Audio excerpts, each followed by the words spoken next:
ملګری سوال کړل د سوال د حیا خلاف دی، لیکن چونکې د شری مسلې ته پوسی کړل او په دې حواله سره ډیر شیخ خلکو زمانہ سوال کړل، نو ما ضروري ګڼل چې په دې باندې یو مستقلی ویډیو اپلوډ کړم. سوال ادا کړل چې خپل د زنانه سره یعنی خپل د کور والا سره په هغه وخت کې چې کله هغه ته حمل ټهراو شي یعنی واړې په ګډه شي د هغه نه پس کورواله کول یعنی هم بسری کول جایز دي یا ناجایز دي، په دې حواله سره شریعت سوی. بعض خلک دا وایي چې د سلور میاشتو نه پس کورواله کول جایز نه دي. پلیز په دې حواله سره راهنمایي وکړئ. ګور یاد وساتئ ډیر شیخ خلک داسې چې خپل طرف نه فتوی ورکړي، څنګه چې په دې مسله کې دی ملګری یو خبره کړل چې ډیر شیخ خلک دا خبره کوي چې ګور یاد وساتئ موږ مسلمانان او موږ به خپل شریعت ته ګوري، د علماو نه به تاسو کو، د مفتی حضراتو نه به تاسو کو چې کومه مسله موږ ته مخې دراشي نو موږ به تاسو کې چې آیا دا کار جایز یا ناجایز دی.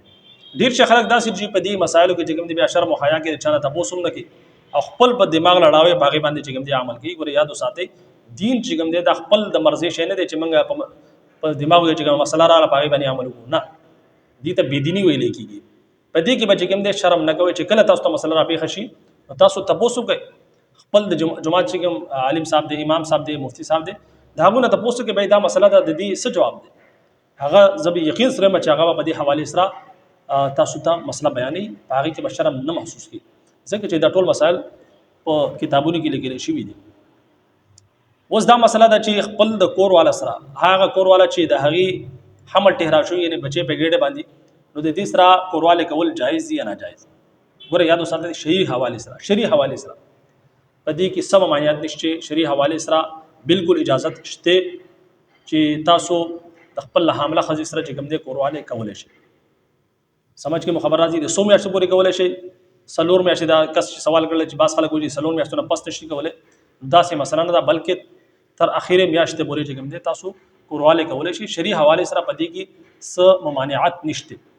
البته یو زنانه داسي چې د هغه ډاکټري حواله سره مسلې یعنی بعض زنانه داسي چې داغو حمل ټهراو شي او داغو بچدانې دومره کمزوري چې هغه خاون سره کورواله کې داغه نه پس چې کوم دي هغه حمل چې کوم دي بیا ضایع شي.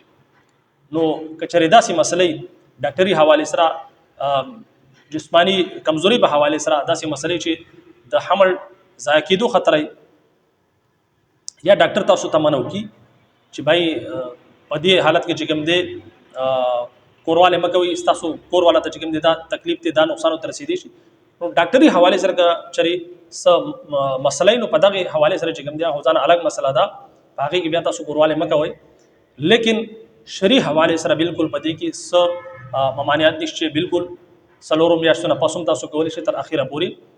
نو بهرحال دا مسله ما تاسو مخې ته بیان کړه، امید کوم چې دا مسله تاسو په سمجھ کې راغلی. اجازه راکړئ. السلام علیکم ورحمت الله وبرکاته.